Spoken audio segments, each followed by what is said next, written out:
Hey, welcome, Assemblyman. Great. Nice suit, Thank Mr. you. Schmancy, fancy schmancy.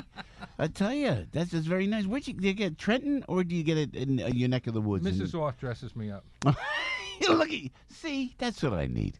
I need a Mrs. Piscopo that dresses me up. I agree. You think so? I don't know. We're out No looking time. So for your Mrs. Piscopo, that would be my mother. Would help me. That Mrs. Piscopo I'm sure would help she's me. good too.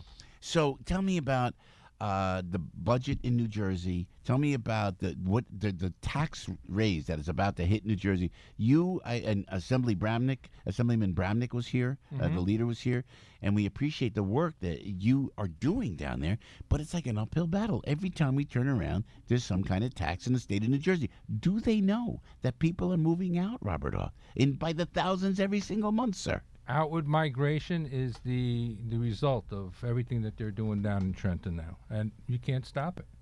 And what replaces it is people that come in to access our social safety nets, use our schools, people that know that we have a tremendous system for children that are infirmed or need special assistance. People come in and access that from all over the country. They come in. Oh, they come to the state for that.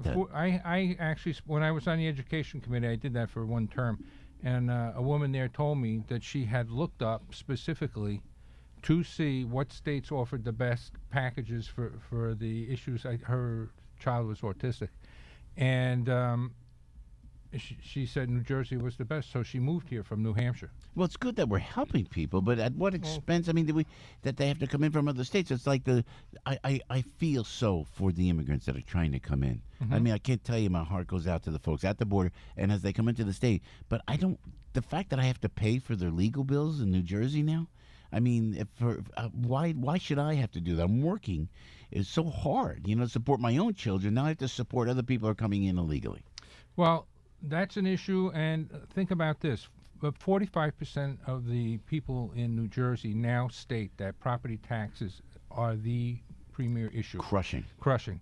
In some towns, people are paying up to 80% of their property taxes towards schools. So if you have an migration coming into our state for the same reasons, because we're a sanctuary state, because we know that there are a lot of benefits that can be derived out of New Jersey, you bring people into a school system that aren't paying into the school system, and voila, you have someone who's now paying 80% of their property taxes toward the schools, because there isn't anyone with the ability to use the property, make a profit, or build homes in an area, and that would generate revenue for the municipality. So the school gets taxed. You have to hire more teachers.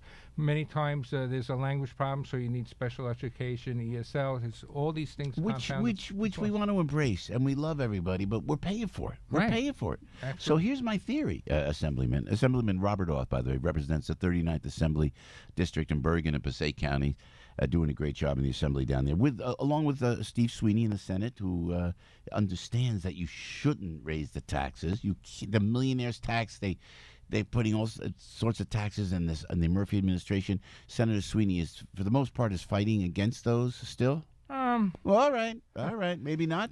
Well, I'll tell you what I do notice. I do notice he's doing a lot of town halls, very similar to what the former governor used to do. And you would think that was basically relegated to the governor, but he has chosen not to do that. But let me correct myself, though. They did pass the millionaire's tax, sir. Is that right? They passed the millionaire's tax that Governor Murphy wanted so bad. Did that finally pass? They wanted to lower it to $1 million. It hasn't passed yet. All right, has it good? So keep the fight. Steve Sweeney, though, will he primary Governor Murphy?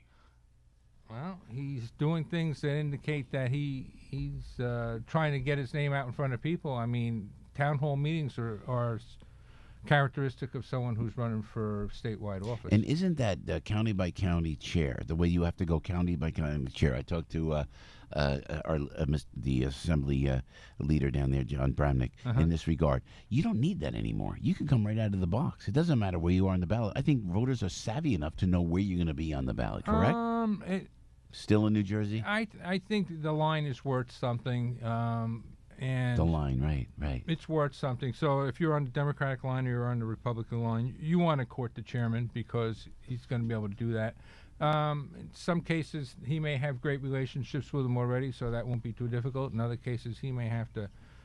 We can help you here. We can help you there. Put a transit village in this town for you. Whatever is going to ring that chairman's bells and buzzers, he'll try to. So here's what I think, Robert Auth. I think so, and help me out here.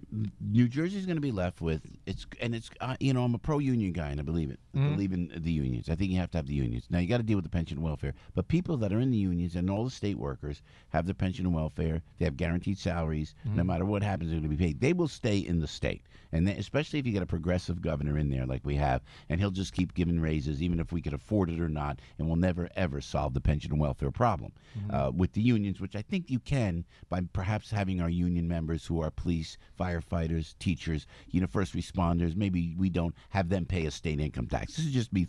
This is just Joe riffing over here. Then you're gonna have the very, very rich who they may want to stay, they may not. The middle class in New Jersey is running for the hills. They're just running for the hills. They're going to Pennsylvania. They're going to Delaware. They're going all out. And did you see the article? There was an article that was floating online, why I left New Jersey. No one wants to leave New Jersey. The whole character of the state is going away. The people came to this country. They came to New Jersey. They learned the language. They learned the laws. We worked so hard. We stayed in the state of New Jersey with all the traffic, with all the tolls and everything else because we love it. And they're just making it tougher, like they're purposely driving out the middle class. Well, you call that an affordability crisis, and that's what we're seeing right now.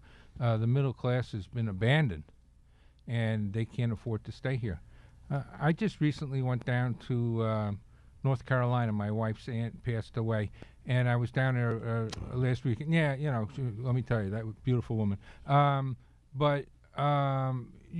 The cost of living down there is dramatically less. My niece had a house that was twice the size of mine. She was paying $3,200 a year in property taxes. What?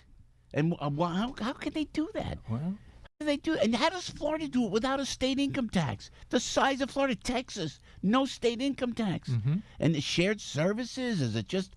What's the answer there? Well, I know in New Jersey one thing, and this I learned from my brother-in-law one time when I was up visiting him, and I think I mentioned it here one other time. A lot of these states only have two forms of government: state government and county government, or state government and local government. In New Jersey, we have three forms of government: state, county, and local. So that gets very expensive. I have constituents in towns like Wanacue, for example, who pay more in county taxes than they pay in their local property taxes. And those taxes, the local taxes include fire services, schools, and everything else. And in the county tax, they're lucky if they get a road plowed in the winter, and that's about it, or some salt, and that's all they get. So the mayor up there actually wanted to have a non-binding referendum just to see if, would you want to eliminate county government? And they went to court and sued to prevent that from going on the ballot. Wow. And it's still in courts? No, the election already passed, but and they prevailed. They didn't get a chance. It was non-binding, but they couldn't put it on the ballot. Is there any chance, Assemblyman Auth, that New Jerseyans are so fed up with tax increases that the Republicans could actually pick up seats in either the Assembly or the Senate? I don't understand it. Everybody complains about taxes. They keep voting. You keep voting progressive, you're going to get tax hikes constantly. A creative campaign. I mean, our chairman, Doug Steinhardt, he's really out there banging the drum. He's doing a lot of things to get people excited. I just remember, Governor Florio, while, I like him personally and everything else, he had a toilet paper tax. Yeah, remember that? It's just one thing that puts the public over the top, and then you have a mass migration to the other party. And I'm looking at this. Because of the redistricting, the way it's set up in New Jersey, we have a difficult time with the legislature. But in statewide races, if you take a look, Democrats dig in in the executive position. They usually last one term, and then they vote a Republican for 2 terms after that. Yeah. It seems to be the pattern. Yeah. So there's enough people in the state to make that happen. It happens in the past. Assisted suicide in New Jersey. What's happening in respect to assisted suicide? They passed it. The governor signed it. I voted against it. I thought it was terrible. There's so many flaws in that bill. Very, very sad. I was upset. I mean, I understand people's crushing issues when they see a loved one who's suffering and all that. But there's so many options for people to act in a bad manner.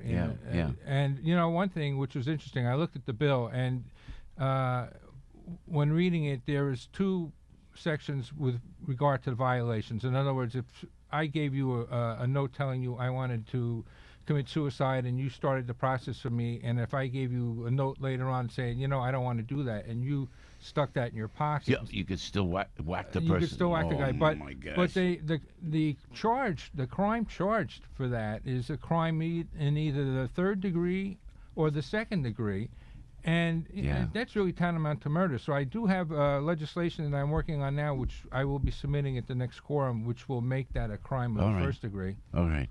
There's so much to talk to you about, Assemblyman. We appreciate it very much. Thanks for joining us. Keep the fight down there, man. And all of these progressive issues that are like these national progressive issues, like free legal aid, free school, free everything that the governor's passing, marijuana, and now assisted suicide. What about taxes? Does he not understand? The only taxes I see being spoken about are increases, which they continually put on the board for a vote. All right. You know, look, I like Steve Sweeney just like you do, and I like Craig Coughlin just like you do, but two voting sessions ago, I had 6 tax bills that I had to vote against. Now, those guys put those tax bills on the board. So if they're telling you we're doing everything we can to reduce taxes, they're not, and spending bills too. All right, Assemblyman Robert Auth, thanks for the fight, representing the 39th Assembly District. That's Debbie Duhame's district in Bergen and Passaic counties.